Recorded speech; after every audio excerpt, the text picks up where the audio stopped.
카메라의 포커싱이 안 맞는 심각한 문제들과 역대 최고로 무거운 무게, 그리고 감당 안 되는 카톡티까지. 오늘은 저번 영상에 이은 아이폰 13 시리즈를 절대 사지 말아야 하는 이유 6가지에 대해 말씀드리겠습니다. 그럼 어떻게 되죠?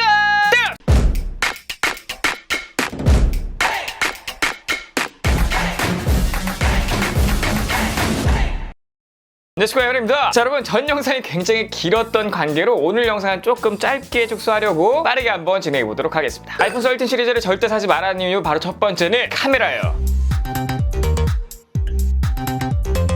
자, 제가 야외에서 지금 세배줌을 당기고 있는데 뭔가 이상하게 세배줌이 안 된 것 같은, 그러니까 화질이 굉장히 떨어지는 그런 모습을 보여주고 있죠. 그럼 조금 더 멀리 있는 걸 찍으면 어떻게 될까요? 자, 이게 일반, 그 다음 세배줌입니다. 아까랑 다르게 화질이 좀 깨끗한 모습을 볼 수가 있죠. 자, 다시 조금 가까이 있는 물체를 세배줌으로 한번 당겨보도록 할게요. 자, 지금 보시면 뭔가 좀 노이즈도 끼고 화질도 굉장히 안 좋아 보이는 그런 느낌을 받으실 수가 있습니다. 자, 이게 무슨 일이냐? 말 그대로 세배줌을 당겨도 실제로 세배줌 카메라가 작동하는 게 아니라 그냥 망원 카메라가 작동해서 1배줌 카메라로 그냥 3배 디지털로 당겼다는 말입니다. 아이폰 13 프로 시리즈를 사용하다 보면은 이런 현상들을 아주 자주 목격할 수가 있게 되는데요. 자, 이렇게 보시면 이게 그냥 망원 카메라고요. 여기서 3배줌으로 바꾸면 이 렌즈가 바뀌어야 되는데 이 렌즈가 바뀐 게 아니라 그냥 디지털로 당긴 모습을 볼 수가 있습니다. 그러니까 화질이 막 그렇게 좋아 보이진 않죠? 이렇게 보면 더 직관적으로 확인할 수가 있어요. 1배줌이고요. 3배줌으로 갈 때 뭔가 화면 전환된 느낌을 받을 수가 없고 화질이 더 좋아진 느낌도 받으실 수가 없죠. 그러니까 그냥 디지털 줌이라는 소리예요. 자, 이런 현상들이 도대체 왜 일어나냐? 그건 바로 카메라 센서와 조리개 값이 커졌기 때문입니다. 보통 이 카메라 센서와 조리개가 커지면요, 이 빛을 많이 흡수할 수 있게 되어가지고 사진이나 동영상의 퀄리티가 굉장히 좋아지고 야간에서도 굉장히 밝게 찍히는 등 많은 이점을 가지는데, 아무래도 이 센서가 커지면 이 피사계 심도가 얇아져서요, 가까이 있는 물체의 초점을 잡기가 힘들어집니다. 이거는 좀 오류라고 보기는 어렵고요. 애플에서 그냥 이렇게 만들어 놓은 거예요. 그러니까 가까이 있는 물체에서 3배줌을 당기면 그냥 디지털 줌으로 보여주게끔 이렇게 세팅을 해놓은 겁니다. 사실 저는 이게 마음에 들지 않아요. 우리는 이 3배줌 카메라를 원해서 3배줌을 한 건데 디지털로 확대하는 거면은 무슨 의미가 있는지, 망원 카메라로 사진 찍고 확대하는 거랑 뭐가 다른지, 그냥 개인적으로는 3배줌을 당기면 자동으로 3배줌 카메라가 작동이 되고 초점이 맞든 안 맞든 우리가 알아서 멀리 떨어지게끔 이렇게 세팅을 하는 게 더 좋다고 생각합니다. 지금까지 이걸 모르고 사용하신 분들이 굉장히 많을 텐데 약간 좀 뒤통수 맞은 느낌이 드실 거예요. 자, 또 다른 카메라 문제는 이 아이폰 13, 아이폰 13 미니 근접 포커싱이 굉장히 약하다는 말입니다. 이렇게 좀 전에 말씀드린 같은 이유로 이 근접 포커싱이 전작보다 더 안 좋아졌어요. 그래서 한번 보여드리자면, 자, 이런 식으로 영상을 찍어서 제가 보여드리고 있는데, 자, 왼쪽은 아이폰 12 미니로 찍은 영상이고 오른쪽은 아이폰 13 미니로 찍은 영상인데 두 개 보시다시피 가까이 갈수록 초점을 먼저 잃어버리는 게 바로 아이폰 13 미니입니다. 아이폰 13이랑 아이폰 13 미니 같은 경우에는 접사 기능도 없기 때문에 근접 포커싱이 굉장히 취약해져가지고요, 가까이서 음식 사진을 찍거나 가까이서 물건을 찍으신 분들에게는 굉장히 치명적인 단점이 될 수도 있다고 말씀드릴 수 있겠습니다. 자, 그리고 카메라를 사용하다 보면은 또 한 가지의 문제점이 있는데요, 바로 접사 모드 전환이에요. 기본 망원 카메라로 잡아지게 되고요, 살짝 다가가면 화면 변환되는 게 느껴지셨죠? 여기서부터 접사 모드가 되는 거예요. 조금 멀어지면 다시 망원 카메라. 이 정도 거리가 뭐 접사 정도의 거리는 아니거든요. 요거를 접사로 인식해가지고 카메라가 변환된다는 게 굉장히 좀 당황스러운 부분이에요. 그래서 뭔가 조금 가까이서만 찍으려고 하면은 자동으로 접사 모드로 변환되기 때문에 이미지 품질이 굉장히 떨어지고요, 마찬가지로 동영상 품질이 굉장히 떨어지게 됩니다. 이 접사 모드 같은 경우에는 가까이서 찍을 때나 화질이 좋지, 살짝 멀리 떨어져 있으면 화질이 굉장히 안 좋거든요. 어쨌든 이러한 문제점들도 있어요. 그런데 다행인 건 iOS 15.1로 업데이트 되면서 이거를 수동으로 끄거나 켤 수가 있는데요, 자, 이렇게 설정해서 카메라로 들어오시고요, 맨 아래 보시면 자동 접사 촬영을 끄시면 되겠습니다. 그럼 이제 물체가 가까이 오더라도 화면이 전환되지 않는 모습을 보실 수가 있어요. 여기서부터는 초점을 못 잡습니다. 그렇게 가까이 있는 것도 아닌데 초점을 못 잡죠. 이 가까이 있는 거 초점 못 잡는 거는 13이랑 13 미니만의 문제는 아닌데 얘 같은 경우는 접사 모드가 있기 때문에 그런 불만이 상당 부분 해소가 돼요. 자, 그럼 이런 분들이 있을 거예요. 그럼 난 접사 찍으려고 그러면 어떻게 해야 돼? 그러신 분들은 카메라를 켜시고요, 0.5배 이 초광각 카메라로 세팅해 놓은 다음에 물건을 가까이 가져다 대면 이게 바로 그냥 접사 모드입니다. 자, 그리고 이 접사 모드에 또 문제점이 있는데요, 그거는 바로 실내에서 접사 모드 촬영하기가 굉장히 어렵다는 점이에요. 저 같은 경우에 지금 촬영을 하기 때문에 조명 2개를 켰고 형광등까지 켜져 있는 상태거든요. 그래서 이 부분이 지금 굉장히 밝은 상태예요. 그런데 이렇게 굉장히 밝은 실내 환경에서도 접사 모드로 사진을 찍으면 어떻게 되냐, 한번 보여드리도록 하겠습니다. 자, 제가 지금 접사 모드로 이렇게 사진을 찍으려고 하는데 했는데 접사가 돼요. 안 된다고 하는 건 아닙니다. 그런데 보시는 것처럼 초점을 잘 못 잡고 있죠. 계속 초점이 나갔다가 돌아오는 모습을 보실 수가 있어요. 굉장히 당황스러운데 이렇게도 한번 볼까요? 이제 접사가 되기는 합니다. 되긴 하는데 어떤 문제가 있는지 보이시나요? 그림자로 다 가려져요. 지금 굉장히 밝은 실내인데도 가까이 가서 접사 모드로 찍으려고 하면은 휴대폰의 그림자 때문에 다 가려집니다. 그러니까 웬만해선 어떤 각도로 하든 실내에서는 접사 모드를 활용하기가 굉장히 힘들다는 점이에요. 이렇게 밝은 실내에서도 찍기 어렵다는 건 그냥 실내에서 웬만하면 접사 기능을 쓰기가 어렵다는 거고요. 이거 같은 경우에는 이제 플래시를 터트려도 문제가 되는데 제가 한번 보여드리도록 하겠습니다. 자, 플래시를 켜고 접사를 찍으면 어떻게 되냐? 이렇게 한번 보세요. 이런 식으로 빛이 순간적으로 너무 강하게 들어와서 사진이 다 망가져요. 이러한 단점이 있습니다. 그러니까 이 접사 모드 같은 경우에는 정말 굉장히 밝은 실내 혹은 태양이 쨍쨍한 한낮에 밖에서 찍으면 유용하게 사용하실 수가 있어요. 이게 왜 그러냐? 보통 위에서 아래로 조명이 떨어지는 방식이기 때문에 접사 같은 경우에는 사방에서 다 이제 빛이 쪼여져야 전체적으로 좀 밝은 사진을 얻을 수가 있거든요. 어쨌든 그런 것 때문에 접사 활용을 하기가 꽤나 힘들다라는 점이 있어요. 자, 그리고 또 카메라에서 단점이 뭐냐? 4K 60프레임으로 촬영을 하게 되면 동영상 촬영 중에 카메라 전환이 안 된다는 점입니다. 자, 이 우측 상단 HD로 되어 있는 걸 터치해서 4K 60프레임으로 바꿨고요. 자, 이렇게 한번 바로 촬영을 해보도록 하겠습니다. 촬영 중에 초광각 옵션이 뭔가 꺼져 있는 게 보이시죠? 초광각은 쓸 수가 없고요. 세배 줌은 보이네. 그런데 이 세배 줌이 뭐냐? 그냥 디지털 줌입니다. 실제 세배 줌이 아니라요. 그냥 이 망원 카메라로 그냥 땡긴 거예요. 그러니까 실제로는 망원 카메라 지금 하나로만 작동시키고 있다. 한마디로 이 촬영 중에 초광각이라든지 세배 망원 요거를 사용할 수가 없다. 자, 그리고 프로레스 4K 촬영 이거 같은 경우에는 128GB 용량은 지원이 안 되고요. 256GB부터 요 기능을 지원해요. 자, 그래서 설정에서 포맷에 들어가 보시면은 맨 아래 비디오 캡처에 애플 프로레스가 있죠. 요거를 이제 선택할 수가 있는데 128기가는 이제 요게 안 된다는 거죠. 그러니까 이게 왜 그러냐면 프로레스 4K로 촬영하게 되면 어떤 일이 생기냐? 제가 한번 촬영했던 게 있거든요. 그거를 한번 확인해 보도록 할게요.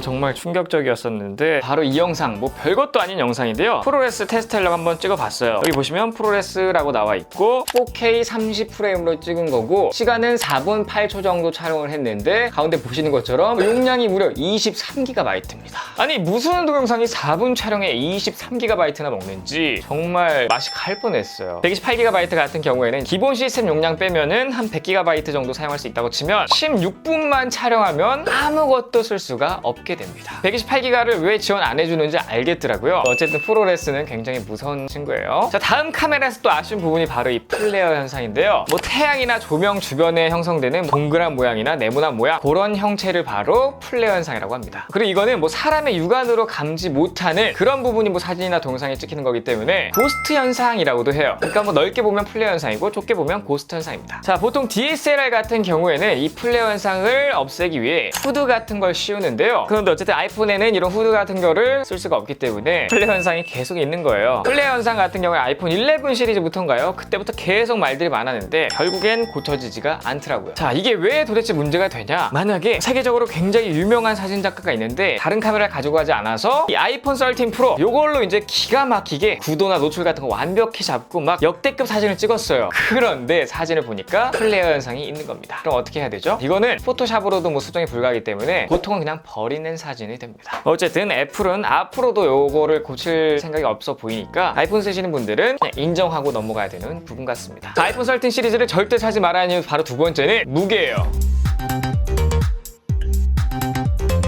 뭐 아이폰 13이나 아이폰 13 미니 같은 경우에는 딱히 무겁지 않기 때문에 언급을 안 할 거고요. 이 프로맥스 같은 경우에는 너무 무겁기 때문에 언급할 필요가 없다고 생각해요. 그냥 벽돌 수준인데 프로맥스 사신 분들이 이걸 다 감안하시고 사신 분들이기 때문에 그냥 넘어가도록 하겠습니다. 우리한테 가장 중요한 건 뭐가 남았죠? 아이폰 13 시리즈 중에서 50% 이상이 팔린 바로 이 제품 아이폰 13 프로에 대해서 말씀드리도록 하겠습니다. 짠! 크기가 거의 비슷한 역대 아이폰인데요. 이게 아이폰 XS, 아이폰 12 프로, 아이폰 13 프로입니다. 이 친구들 크기 차이가 거의 안 나거든요. 이렇게 한번 보시면 높이 차이 빼고는 크기가 거의 똑같다고 보시면 되고요. 두께 같은 경우는 오히려 아이폰 XS가 조금 더 두껍습니다. 크기랑 두께가 거의 비슷하기 때문에 무게도 거의 같아야 되겠죠. 그런데 무게가 어떻게 되냐? 순서대로 177g, 187g, 203g이에요. 사실 이 아이폰 XS 같은 경우에도 그 당시에는 굉장히 좀 묵직하다라는 평이 많았었는데 사실 지금도 이렇게 들어보면 좀 묵직하거든요. 그런데 아이폰이 점점 무거워지다 보니까 이렇게 들어보고 아이폰 XS를 들어보면 보면 굉장히 섬녀 같은 느낌이랄까요? 근데 착각하면 안 되는 게 얘도 꽤나 무겁습니다. 어쨌든 아이폰 13 프로 같은 경우에는 203g이라는 아주 미친 무게를 자랑하는데, 자, 무게 배폰 또한 이렇게 보시는 것처럼 카메라 쪽으로 쏠려 있기 때문에 이렇게 그냥 한 손으로 잡게 되면 무게가 쏠려서 굉장히 불안정한 파지가 됩니다. 그래서 더 무겁게 느껴져요. 심지어 이런 식으로 생폰으로 사용하시는 분들은 굉장히 극소수고요. 대부분 이 앞에 강화유리도 붙이고요. 이렇게 뒷면에는 케이스도 씌우시고요. 그리고 카메라 렌즈 부분이 굉장히 커져서 이렇게 카메라 렌즈 강화유리까지 착용을 하십니다. 이렇게 세트로 착용하게 되면 과연 무게가 어느 정도 나올까요? 생폰은 203g이었는데 이렇게 풀세트로 끼게 되면 무려 231g이 나옵니다. 자, 그래도 이렇게 PC 케이스는 얇고 가볍기 때문에 그나마 괜찮은데요. 만약에 이게 그 PC 케이스가 아니라 애플 정품 실리콘 케이스를 끼우면 어떻게 될까요? 바로 한번 장착해서 보도록 하겠습니다. 애플 정품 케이스를 끼우면 짜잔, 244g이 나와요.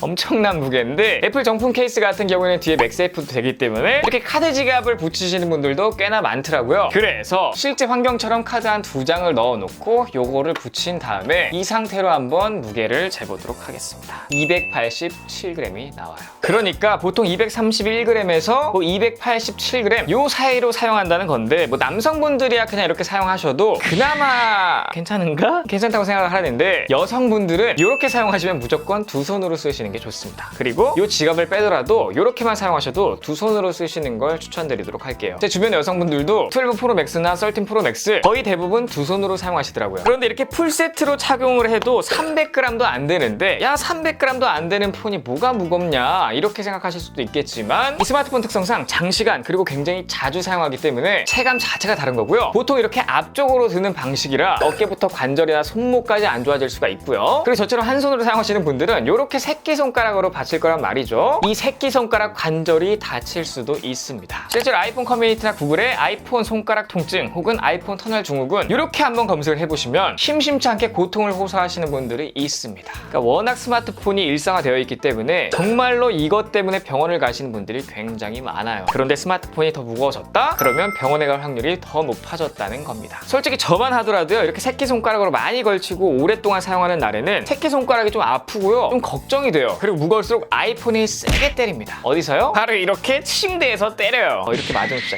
죽음이에요. 자, 다음 아이폰 13 시리즈를 절대 사지 말아야 하는 이유 세 번째는 바로 이 카톡티입니다. 자, 우선 가장 1차원적인 문제는 이 카메라 면적이 너무 크다는 거예요. 저 같은 경우에 이 카메라 부분이 뇌증이 다 돼서 오히려 짜잔, 아이폰 12 프로보다 더 예뻐 보이지만 이 디자인 문제가 아닙니다. 실사용 시에 문제가 되는 부분이에요. 자, 저 같은 경우에는 한 손으로 사용할 때 이렇게 파지를 하는 경우가 많은데, 기존엔 이렇게 파지하더라도 이 카메라 부분이 제 검지손가락에 닿는 경우가 없었거든요. 그런데 이제 이렇게 사용하다가 좀 놀란 게, 이렇게 사용하다 보면은 카메라 부분이 항상 검지손가락에 걸리더라고요. 자, 그리고 누워서 영상을 볼 때 이리저리 뒤척이게 되는데, 세로 고정을 안 해놓게 되면 이렇게 가끔 세로 모드가 돼가지고 카메라 쪽으로 파지해야 되는 경우가 있거든요. 이렇게 카메라 쪽으로 잡게 되면 보시는 것과 같이 이렇게 손에 닿는 부분이 굉장히 많기 때문에 너무 불편해요. 너무 커요. 뿐만 아니죠, 카톡티는 또 어떻냐? 아이폰 13 프로 시리즈의 이 카톡티는 현존하는 스마트폰 사상 거의 가장 탑 클래스의 카톡티를 보여주고 있습니다. 13 프로의 카톡티를 빠르게 한번 재보자면, 이 같은 경우에는 카톡티만 3.54mm가 되고요. 12 프로 같은 경우에는 카톡티를 한번 빠르게 재보자면 카톡티만 1.73mm 정도가 됩니다. 자, 그렇다면 이 갤럭시 시리즈에서 카톡티로 가장 유명한 이 갤럭시 S21 울트라의 카톡티는 얼마나 될까요? 빠르게 한번 재보면 갤럭시 S21 울트라의 카톡티는 2mm예요. 그러니까 이 13 프로의 카톡티가 얼마나 어마무시한지 감이 오시겠죠? 자, 이렇게 카톡티가 심하게 되면요, 이 측면에서 보기가 굉장히 흉하고요. 가장 큰 문제는 이런 식으로 덜컹거린다는 거예요. 바닥에 두면 카메라 반대편이 공중에 붕 떠있는 모습을 볼 수가 있는데, 어쨌든 이 카톡티 때문에 굉장히 또 불편한 게 바로 무선 충전입니다. 자, 무선 충전하는 모습을 보시게 되면 무선 충전 패드에서 카톡티 때문에 굉장히 좀 붕 떠있는 모습을 볼 수가 있죠. 이 아이폰 13 프로 같은 경우에 충전 코일이 이 가운데 거의 바로 카메라 아래에 있는데, 여기가 붕 떠있게 되면 당연히 충전 효율이 떨어지겠죠. 안 그래도 무선 충전 같은 경우에는 이 100을 공급해도 한 70 정도밖에 못 받는데, 이렇게 가운데가 떠버리면 충전 효율이 정말 급감하게 되는 거예요. 그리고 이렇게 막 충전기에 맞춰야 되는 것도 굉장히 불편합니다. 차에서 사용할 때도 이 카메라 부분 때문에 빈 공간이 생겨가지고 전력 손실이 꽤나 일어날 것 같은데, 그래서 차에서 무선 충전하면 충전이 막 그렇게 빨리 되진 않더라고요. 자, 기존의 아이폰 12 프로 같은 경우에 이런 식으로 그냥 케이스를 착용 착용하게 되면 측면에서 봤을 때 카톡 티가 막 별로 티가 나지 않는 수준까지 되는데, 마찬가지로 갤럭시 S21 울트라 같은 경우에도 이렇게 케이스를 끼우게 되면 측면에서 봤을 때 카톡 티가 그렇게 심하지 않은 모습을 볼 수가 있는데, 아이폰 13 프로 같은 경우에는 케이스를 착용하더라도 와우, 엄청나게 카메라 부분이 튀어나와 있는 것을 확인할 수가 있습니다. 그리고 카톡 티가 심할수록 이 케이스의 카톡 티도 같이 심해지기 때문에 이 부분에 먼지 유입도 훨씬 더 많아질 수밖에 없고요. 그리고 이 아이폰 13 프로 같은 경우에 이 카메라 링 부분, 여기가 스테인리스로 되어 있는데 이 부분이 굉장히 좀 날카롭거든요. 그래서 다른 물건들의 상처를 굉장히 많이 내게 됩니다. 저 같은 경우에 이 생폰이나 아이폰 시리즈들끼리 막 묶어가지고 여기저기 많이 옮겼었거든요. 그런데 이런 식으로 겹쳐서 이동하게 되면 이 액정 부분에 스크래치가 납니다. 아이폰 12 시리즈부터 적용된 이 세라믹 실드, 여기에 좀 경도가 굉장히 높고 기스가 잘 안 난다고들 많이 알고 계시는데, 그런데 사실 이렇게 경도가 높아도요 기스가 안 나지 않아요. 칼로 막 긁을 때 기스가 안 나는 거지, 보통 뭐 미세먼지라든지 아니면 이런 카메라 부분끼리 경도가 높은 것끼리 이렇게 긁히게 되면 웬만하면 기스가 납니다. 그래서 정말 너무 아픈 부분 중에 하나인데, 제가 메인으로 썼던 아이폰 12 프로거든요. 보시면 이런데 씻을 수 없는 스크래치들이 나 있어요. 어쨌든 여러분들은 웬만하면 강화유리 붙이시길 바랄게요. 자, 아이폰 13 시리즈를 절대 사지 말아야 하는 이유, 바로 네 번째 이유는 페이스 아이디입니다.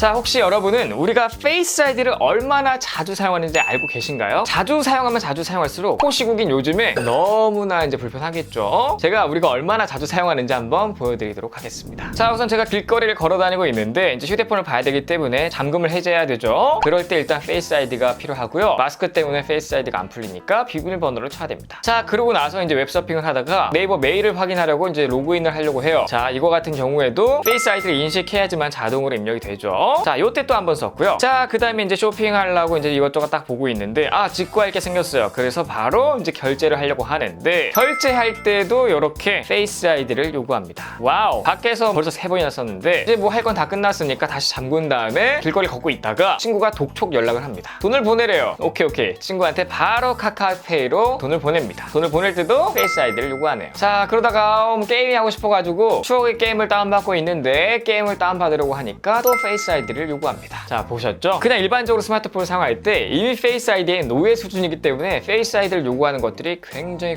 많아요. 그리고 심지어 하루에 잠궜다 켰다를 100번 넘기는 할 테니까 이건 뭐 벌써 코시국이 2년 정도 진행 중이니까 페이스 아이디를 하루에 100번만 썼다고 하더라도 대충 1년에 7,000번, 2년이면 14,000번 정도 페이스 아이디를 못하고 비밀번호를 입력했을 겁니다. 자, 그렇기 때문에 비밀번호가 유출될 수 있는 확률이 굉장히 높아졌겠죠? 끔찍하지 않나요, 여러분? 그렇기 때문에 친한 지인의 경우 마음만 먹는다면 저희의 비밀번호를 아주 쉽게 확인할 수 있을 겁니다. 그리고 저만 하더라도요, 이 비밀번호 푸는 게 너무나 귀찮아가지고 비밀번호를 조금 더 간단하게 설정했거든요. 그러니까 개인정보가 훨씬 더 취약해졌겠죠? 자, 그러시는 분들이 많이들 이제 대체품으로 활용하시는 게 바로 이 애플워치인데요. 애플워치를 사용하면 잠금 해제에서 조금 더 자유로워지기는 하는데, 이것도 굉장히 불편하고 위험한 방법이에요. 자, 우선 불편한 이유는 한번 보여드릴게요. 우선 이렇게 마스크를 쓰고요. 자, 이렇게 페이스 아이디를 인식하려고 하면은 짜잔, 애플워치로 잠금 해제하려면 애플워치를 잠금 해제하십시오. 그러니까 애플워치를 먼저 잠금 해제하래요. 자, 애플워치에서 잠금 해제를 먼저 해보도록 하겠습니다. 자, 이렇게 잠금 해제를 완료했고요. 그러면 이게 풀리냐? 아니, 애플워치 잠금 해제하라면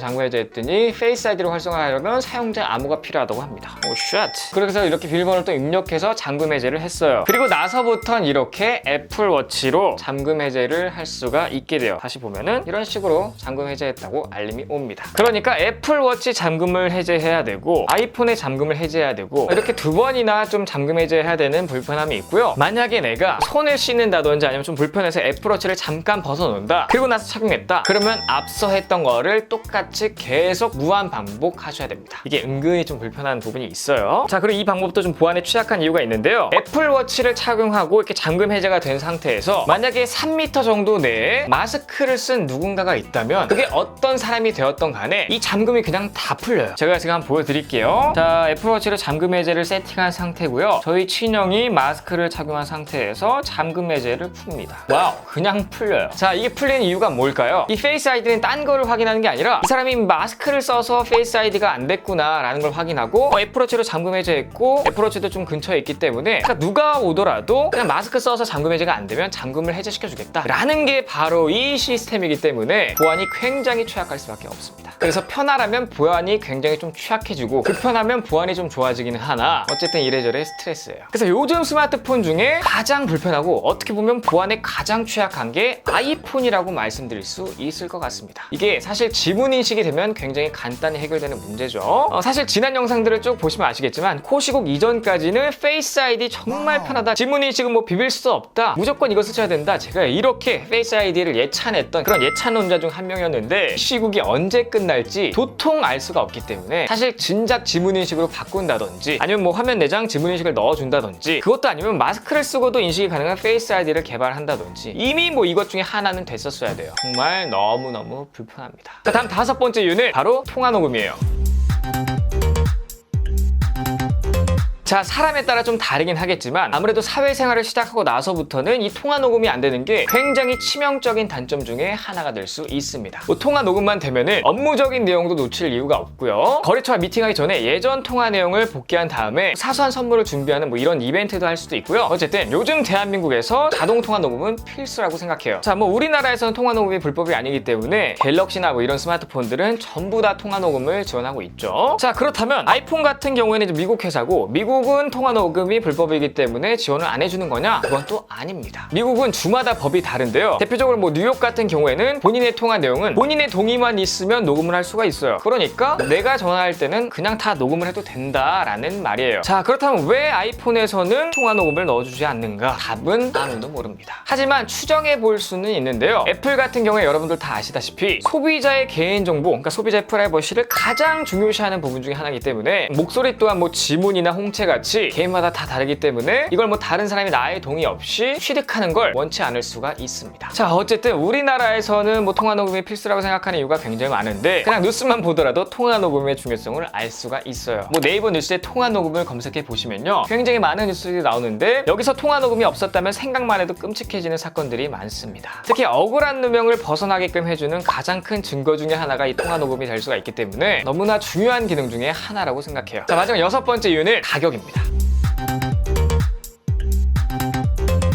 한마디로 기본 가격이 비싸요. 자, 우리나라 사람들이 가장 많이 구매한 아이폰 13 프로의 공식 홈페이지 가격은 135만 원입니다. 그런데 만약에 이 아이폰 13 프로를 사지 않는다면 대안인 폰이 뭐가 있을까요? 바로 갤럭시 Z 플립 3 정도가 있겠죠. 요즘 가장 핫한 폰들이 바로 이 두 개이기 때문에 이렇게 비교해보는 게 좋을 것 같아요. 자, 갤럭시 Z 플립 3의 공식 홈페이지의 가격은 얼마일까요? 바로 113만 원입니다. 자, 기본적으로 얘네 둘은 20만 원 정도의 가격 차이가 발생되는데 퍼센테이지로 따지면 15%가 넘어요. 자, 근데 문제는 지금부터입니다. 아이폰 같은 경우에는 용량 업그레이드 할 때마다 가격이 미친 듯이 올라가요. 자, 아이폰 13 프로의 256GB 공식 홈페이지의 가격은 무려 149만 원인데 이 갤럭시 Z 플립 3 같은 경우에 공식 홈페이지 가격은 얼마냐? 똑같이 113만 원입니다. 왜냐? 얘는 기본 용량이 256GB이기 때문이에요. 그러니까 두 가지는 36만 원 차이인데 거의 30% 정도 가격 차이가 난다고 생각하시면 되겠습니다. 그러니까 이거는 사실 같은 급의 스마트폰이라고 보기는 어려운 거예요. 얘는 초 플래그십이면 얘는 플래그십, 그 정도의 가격 차이라고 보시면 되겠습니다. 그러니까 아이폰 같은 경우에는 용량을 한 단계 올릴 때마다 20만 원에서 최대 30만 원까지 가격이 굉장히 뻥튀기 되기 때문에 사실 이건 좀 바가지 같다는 생각이 있긴 있어요. 자, 그렇다면 그게 끝이냐? 아니죠. 아이폰의 치명적인 단점 중에 하나는 가격 할인이 거의 없다는 점에 있습니다. 자, 쿠팡에서 사면 한 8% 정도의 가격 할인을 해주는데 이게 거의 최대 할인이라고 보시면 돼요. 자, 그래서 아이폰과 갤럭시 둘 다 똑같이 사전 예약 때 구매한다고 생각을 해보면 아이폰은 최대한 10% 할인 정도라고 생각하면 좋을 것 같고요. 갤럭시는 할인만 기본 막 한 18% 들어가고 여기에 막 다양한 사은품이니 뭐 아니면 삼성케어 플러스니 아니면 밀레서재 무료니 뭐니 다 합치면 가격이 거의 한 40만 원도 빠집니다. 그리고 가장 큰 할인의 경우 보통 음지에서 많이 보이는데 떴다 방식으로 운영하는 그런 업체들에선 현재 갤럭시 Z 플립 3 같은 경우에는 한 20만 원만 주면 구매할 수가 있고요. 같은 업체에서 아이폰 13 프로 같은 경우에는 80만 원 정도를 줘야 돼요. 그러니까 둘 사이의 가격 차이는 거의 4배까지도 난다는 말입니다. 뭐 사실 이 디테일하게 따져보면 이 아이폰 13 프로와 갤럭시 Z 플립 플립 3 두 가지를 1대1로 놓고 비교하기에는 조금 무리가 있긴 하나 어쨌든 아이폰 13 시리즈의 실구매가가 얼마나 비싼지는 알 수 있는 척도가 될 수 있을 것 같아요. 자, 어쨌든 오늘 이렇게 아이폰 13 시리즈를 절대 사지 말라는 이유 6가지에 대해 알아봤는데 항상 말씀드리지만 세상에 완벽한 제품은 없기 때문에 이러한 단점도 있었던 거고 그리고 역시 애플 제품답게 엄청난 장점이 또 있었어요. 그러니까 전 영상인 아이폰 13 시리즈를 꼭 사야 하는 이유 6가지와 오늘 영상인 아이폰 13 시리즈를 절대 사지 말아야 하는 이유 6가지 이 두 가지를 잘 비교해보신 다음에 더 끌리는 쪽을 선택하시는 게 합리적인 소비다라고 말씀드리면서 오늘 영상 마무리하도록 하겠습니다. 자, 오늘 영상 여기까지고 영상이 좋으면 더 되겠다라고 생각하신다면 여기에 저를 보시고 좀 봐도 구독, 땡, 깍둑, 부탁, 좋아요, 댓글, 알림 설정까지 부탁드립니다. 꼭요! 지금까지 아이트크리에이터 이머리였습니다. 감사합니다.